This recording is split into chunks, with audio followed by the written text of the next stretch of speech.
अस्सलाम वालेकुम dear students. Last time हमने सिंगल एंट्री सिस्टम के मुताबिक पहली दो प्रॉब्लम्स की थी। इसमें आज हम प्रॉब्लम नंबर 3 की तरफ जाएंगे। उससे पहले आपको प्रॉब्लम से पहले मैंने आपको कुछ इस चैप्टर के बारे में, इस टॉपिक के बारे में आपको कुछ हिंट दिए थे। मीन्स के सबसे पहले इसमें जो मेन था वो था आपका इंक्रीज नेटवर्क मेथड था। इंक्रीज नेटवर्क मेथड में क्या था, मैं दोबारा आपको एक दफ़ा रिपीट कर देता हूँ कि इंक्रीज नेटवर्क मेथड क्या होता है। ऐसा मेथड होता है जिसमें हम कैपिटल एट द एंडिंग को कैपिटल एट द बिगिनिंग के साथ कंपेयर करते हैं। किस पर्पज़ के लिए कंपेयर किया जाता है कि हम अपने बिजनेस का प्रॉफिट या लॉस जो है असरटेन कर सकें अंडर सिंगल एंट्री सिस्टम के मुताबिक। अब यहाँ पे हमने प्रॉब्लम नंबर 3 में यहाँ पे उन्होंने बताया हुआ है कि प्रॉब्लम नंबर 3 में कहते हैं मिस्टर वसीम है, उन्होंने अपना एक बिज़नेस स्टार्ट किया है सिंगल एंट्री सिस्टम के मुताबिक। उस बिज़नेस में उन्होंने बताया कि उनका जो कैपिटल है 31 दिसंबर और 1 जनवरी और 31 दिसंबर 2016 और 2015 में उनका हम एंड कैपिटल बनाएंगे उसमें। अब कैपिटल उन्होंने क्या बताया है उसका। अब आपको पहले मैंने बताया था कि कैपिटल एट द एंड और कैपिटल एट द बिगिनिंग को हमने कंपेयर करना होता है। अब मिस्टर वसीम साहब का जो बिज़नेस कैपिटल है उसका कैपिटल बिगिनिंग का वो उन्होंने बताया हुआ है 1 लाख और कैपिटल एट द एंड है वो उन्होंने बताया हुआ है 96,000। उसके बाद उन्होंने बताया कि उन्होंने एक विड्रॉ किया फॉर हाउस होल्ड पर्पज़ के लिए, डोमेस्टिक पर्पज़ के लिए कुछ अमाउंट है वो 17,400 की है। और उसके बाद उन्होंने नेक्स्ट ये बता दिया कि उनके एक लैपटॉप था वो 20,000 का, उन्होंने वो सेल कर दिया 10% लॉस पे, 10% लॉस पे, और जो अमाउंट मिली है वो बिज़नेस में ले आए हैं। इसके मुताबिक अब हम सिंगल एंट्री सिस्टम बनाएंगे मिस्टर वसीम साहब का। तो इसमें हम पहले आते हैं ये स्टेटमेंट के मुताबिक, फॉर्मेट के मुताबिक आप कैसे लिखेंगे। सबसे पहले उस पर्सन का नाम लिखा जाएगा जिसकी आप स्टेटमेंट तैयार कर रहे हैं। Statement of profit and loss, single entry system को हम statement of profit and loss भी कहा जाता है। फॉर द ईयर एंडेड जिस लास्ट साल के आखिर में बनाते हैं। अब कैपिटल एट द एंड उन्होंने बताया था उनका था 96,000 और उनकी ड्राइंग सी 17,400। अगर हम इसको कैलकुलेट करते हैं यानी इसमें हम ऐड करते हैं, ये लास्ट टाइम भी मैंने आपको बताया था कि जो कैपिटल एट द एंड होता है उसके अंदर जो ड्राइंग्स वगैरह अगर आपको गिवन होंगी तो वो ऐड कर देंगे। तो हम 96,000 प्लस 17,400 ऐड करें तो ये आपका आंसर आता है 1,13,400। 1,13,400 ये आपका आ जाएगा ड्राइंग को ऐड करके। उसके बाद उन्होंने बताया कि फ़र्दर कैपिटल। अब फ़र्दर कैपिटल उन्होंने डायरेक्टली नहीं बताया हुआ, उन्होंने बताया कि जो एक लैपटॉप था उनका 20,000 का वो उन्होंने 10% लॉस पे सेल किया और जो अमाउंट उनको मिली है वो बिज़नेस में ले आए हैं। देखें लैपटॉप की अमाउंट थी 20,000, लॉस पे सेल किया। अब उन्होंने खुद ही बता दिया कि लॉस पे सेल किया 10% लॉस पे। 10% लॉस का मतलब है कि हम 20,000 का पहले 10% निकालेंगे, कितना लॉस हुआ 20,000 के ऊपर 10%, तो वो हमारा आता है 2,000। लॉस का मतलब होता है कि हमने जितना लॉस हो वो अमाउंट डिडक्ट करके फिर हमने बताना होता है कि अब हमारे पास उस चीज़ की अमाउंट कितनी बची है। तो 20,000 का लैपटॉप था, उसमें से हमने 2,000 का लॉस हो गया हमें, अब हमारे पास उसकी अमाउंट कितनी बची है 18,000।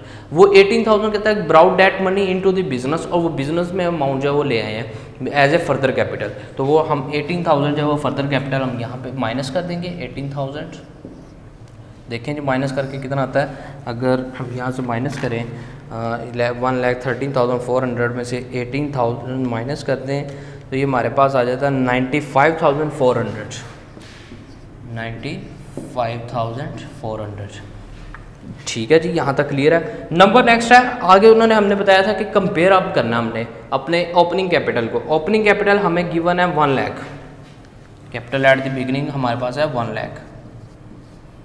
ले जी, अब क्या हुआ, हमने फर्दर कैपिटल को ड्राइंग में से माइनस किया तो हमारे पास एडजस्टेड कैपिटल है 95,400। अब एडजस्टेड कैपिटल में से हम अपना बिगिनिंग कैपिटल जो वो माइनस करेंगे, तो माइनस करके कितना आता है, हाँ जी ये आपका आंसर आ जाएगा 4,600 माइनस में। इसको 4,600 को ब्रैकेट में भी लिख सकते हैं, इस माइनस में लिख सकते हैं, और यहाँ पे हम लिखेंगे लॉस ऑफ द ईयर।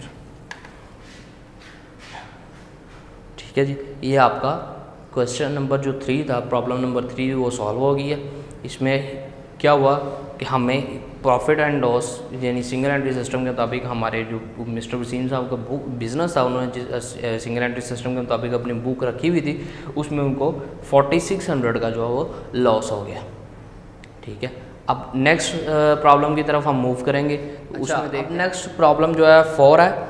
मेरे पास इस टाइम बुक अवेलेबल नहीं है, तो इसलिए लिहाजा मैं आपको मोबाइल से मेरे पास कुछ हैं इसमें, मैं वो बताता हूँ। पेज नंबर है 43 है आपका, और प्रॉब्लम नंबर 4 है। कुछ बुक्स में ये प्रॉब्लम नंबर 5 है, कुछ में 4 है, कुछ में 6 है। ठीक है, तो ये देखें इसमें क्या है। सबसे पहले बताया mister Ansar commenced business on 1 July 2016 with a capital of rupees 20,000. During the year ended 30th June 2017, he borrowed rupees 500 from Mr. A and introduced a further capital of rupees 2,000. Further furniture worth rupees 3,000 was purchased. He had drawn from the business a sum of rupees 3,000 during the year. On 30th June 2016 the position was as follows. सबसे पहले बताया आपको cash in hand asset of rupees है 450, cash at bank asset है rupees है 2500, salary debtors asset है rupees है 4050, stock है रुपीज़ 7000 है, बिल्स रिसीवेबल हैं रुपीज़ 1800 एंड सैलरी क्रेडिटर्स ये लाइबिलिटीज़ होती हैं, salary creditors rupees 750। Number next बताया हुआ furniture is to be depreciated by 10%, यानी फर्नीचर के ऊपर डेप्रिसिएशन ली गई है 10%। सर्टेन द प्रॉफिट और loss made by the answer during the year ended 30 जून 2017। देखें अब यहाँ पे गया उन्होंने, मैंने आपको इस पहले लेक्चर में बताया था कि हमें इंक्रीज नेटवर्क मेथड के मुताबिक डाटा अरेंज करना होगा। तो इंक्रीज नेटवर्क मेथड में हमें कैपिटल एट द एंड और कैपिटल एट द बिगिनिंग चाहिए होंगे।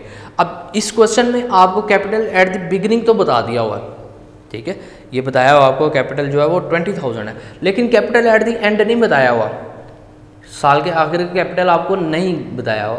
तो उसके लिए आपको पहले कैपिटल फाइंड आउट करना पड़ेगा। कैपिटल फाइंड कैसे करते हैं, मैंने लास्ट टाइम भी आपको बताया था कि अगर आपको कैपिटल ना दिया हो तो फिर आप एक स्टेटमेंट ऑफ अफेयर बनाते हैं अंडर सिंगल एंट्री सिस्टम, यानी जिसको हम बैलेंस शीट भी कहते हैं। तो अब आपको बैलेंस शीट से रिलेटेड एसेट्स और लाइबिलिटीज़ दी गई हैं मिस्टर अंसर साहब की, तो उसके मुताबिक आप पहले अपना capital at the end find करेंगे। नेक्स्ट जो है फिर आप सिंगल एंट्री सिस्टम यानी statement of profit and loss बताएंगे। तो अब पहले हम स्टेटमेंट ऑफ अफेयर्स बनाते हैं, यानी जिसको हम बैलेंस शीट भी कहते हैं। तो उसमें देखते हैं, हम लिखेंगे यहाँ पे मिस्टर अंसर, नंबर नेक्स्ट लिखेंगे स्टेटमेंट ऑफ अफेयर्स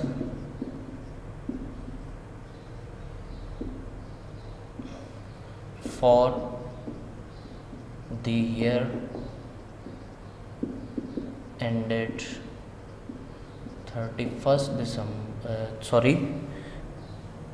30 जून 2017 है, 30 जून 2017। अब आपको पता है कि बैलेंस शीट में लेफ्ट साइड पे आपके एसेट्स आते हैं,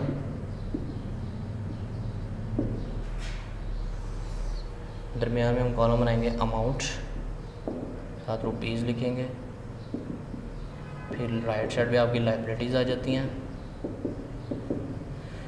और अमाउंट।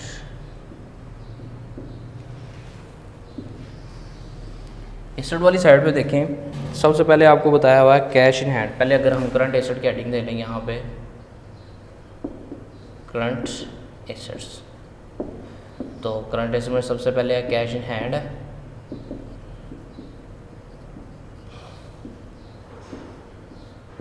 कैश इन हैंड की अमाउंट है आपके पास 450।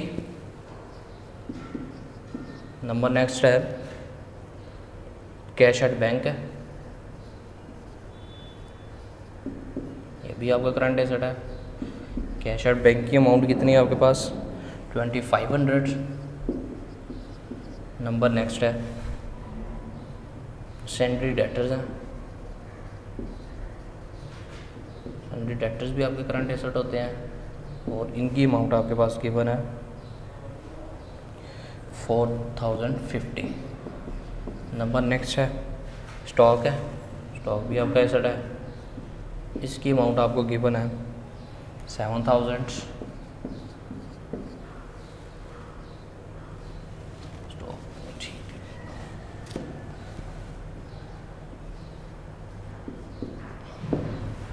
नंबर नेक्स्ट आपके पास बिल रिसीवेबल्स हैं,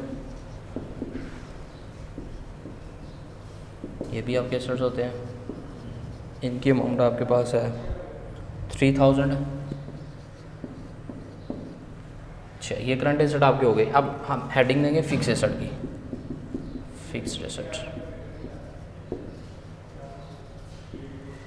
फिक्स एसेट में देखें ऊपर पैराग्राफ में आपको बताया पहले पैराग्राफ की थर्ड लाइन है, furniture worth ₹3000 was purchase. Furniture हमने परचेज़ किया 3000 का। यहाँ पे हम लिखेंगे फर्नीचर ₹3000। अब इसको इनर में हम इसलिए लिख रहे हैं कि इसके ऊपर हमें डेप्रिसिएशन गिवन है। जब डेप्रिसिएशन होगी तो हम उसमें से पहले वो जिस एसेट के ऊपर डेप्रिसिएशन होगी हम उस एसेट को डेप्रिसिएशन को माइनस करेंगे, फिर हम उसकी अमाउंट में लिखेंगे। डेप्रिसिएशन क्या होता है कि किसी भी फिक्स एसेट को बिजनेस में 1 साल इस्तेमाल करते हैं, जो उसकी वैल्यू में कमी आ जाती है उसको हम डेप्रिसिएशन कहते हैं। जो ग्रेजुअली उसकी वैल्यू में डिक्रीज आ रहा था उसको हम डेप्रिसिएशन कहते हैं। अब यहाँ पे आपको फर्नीचर के ऊपर डेप्रिसिएशन बताई हुई है 10%। अगर हम 3000 का 10% ले तो कितना आता है 3000 मल्टीप्लाई बाई 10 डिवाइडेड बाई 100, तो ये आ जाता है आपका 300। इसका मतलब 300 हमारे पास डेप्रिसिएशन है। तो 3000 अमाउंट थी, उसमें से डेप्रिसिएशन हम माइनस करेंगे, ऐसे लिखेंगे लेस डेप्रिसिएशन 300, ये आ जाएगी आपके पास 2700। ठीक है जी, ये आपका कैश इन हैंड है, कैश एट बैंक है, सैलरी डेटर्स हैं, स्टॉक है, बिल रिसीवेबल है। फिक्स एसेट में आते हैं, फर्नीचर है 3000 का, उसके ऊपर हमने डेप्रिसिएशन दी थी 300, तो वो माइनस किया तो हमारे पास 27 आ जाता है। इसी तरह हम लाइबिलिटी वाली साइड पे आ जाते हैं, तो यहाँ पे हम हेडिंग देते हैं करंट लाइबिलिटीज़ की। तो करंट लाइबिलिटीज़ में हमारे पास सबसे पहले इसमें है सैलरी क्रेडिटर्स। सैलरी क्रेडिटर्स की अमाउंट देख लेते हैं हमारे पास कितनी है।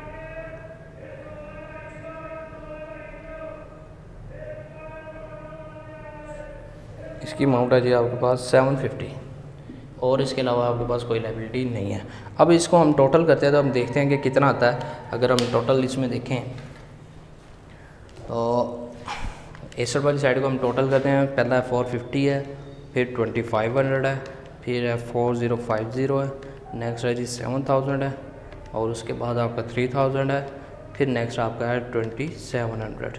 तो ये आ जाता है आपका 19,700। अब यहाँ पे अमाउंट कम है, ठीक है, हमने डिफरेंस निकालना होता है, बैलेंस निकालना होता है जिसको हम कहते हैं। जो साइड ज़्यादा होती है उसके इक्वल करना होता है ना दूसरे साइड को। तो यहाँ पे 750 है, तो 750 माइनस किया तो हमारे पास आ जाता है 18,950। 18,950, तो ये कैपिटल आपका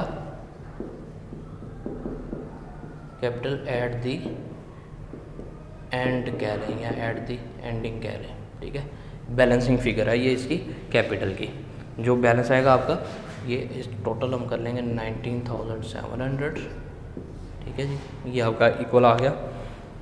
तो अब हमने नेक्स्ट हमारा स्टेप क्या है, नेक्स्ट हम जाएंगे उसके ऊपर सिंगल एंट्री सिस्टम में statement of profit and loss बनाएंगे। अब हमारे पास कैपिटल एट द एंडिंग भी आ गया, कैपिटल एट द बिगिनिंग हमें पहले से गिवन था।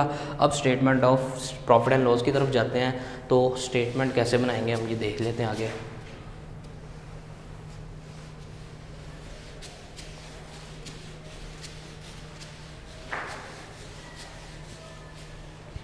देखिए जी, मिस्टर आंसर है, इसमें हम लिखेंगे स्टेटमेंट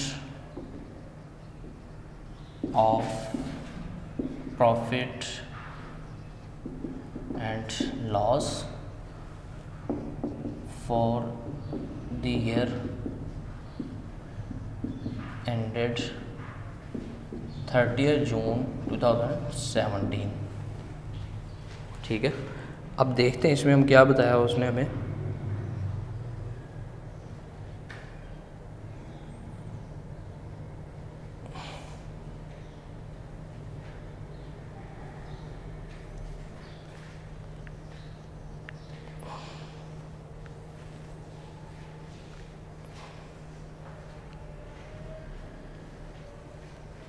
अच्छा, उसमें एक चीज़ हमारे से मिस हो गई हुई है, उन्होंने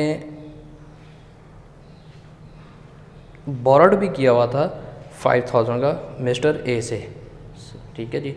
बोरड भी हमारी लाइबिलिटी होती है। अगर मैं इसको अब यहाँ पे आपको थोड़ा सा एक रफली बता दूँ, क्योंकि वो हमारे से मिस्टेक होगी हुई है।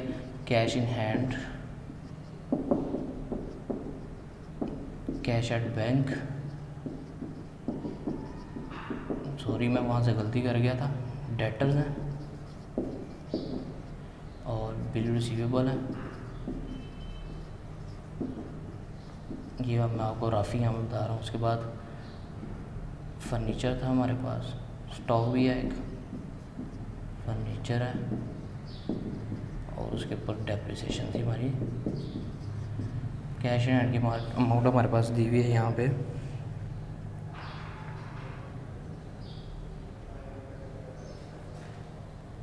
450। कैश एट बैंक की अमाउंट हमारे पास है 2500। उसके बाद हमारे पास डेटर्स की अमाउंट है 4050। स्टॉक की अमाउंट है हमारे पास है 7000 और बिल रिसीवेबल की अमाउंट हमारे पास है 1800। डेप्रिसिएशन हमारे पास, फर्नीचर था हमारे पास 3000 का, उसमें से 300 डेप्रिसिएशन हमने माइनस की तो ये आ जाता है 2700। अब इस लाइबिलिटी वाली साइड पे हैं तो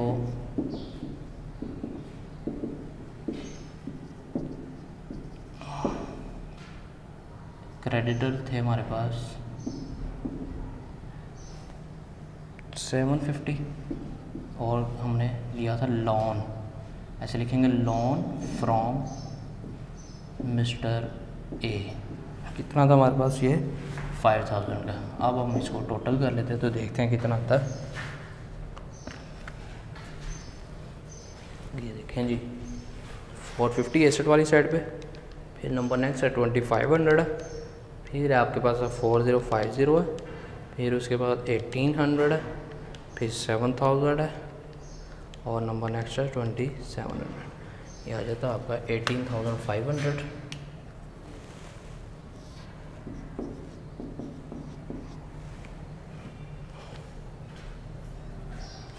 और उसके बाद हम देखते हैं इसमें से माइनस कर देते हैं 5750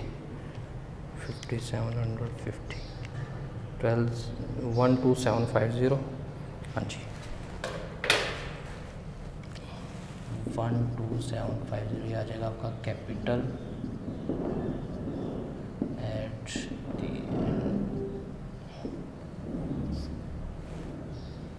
18,500।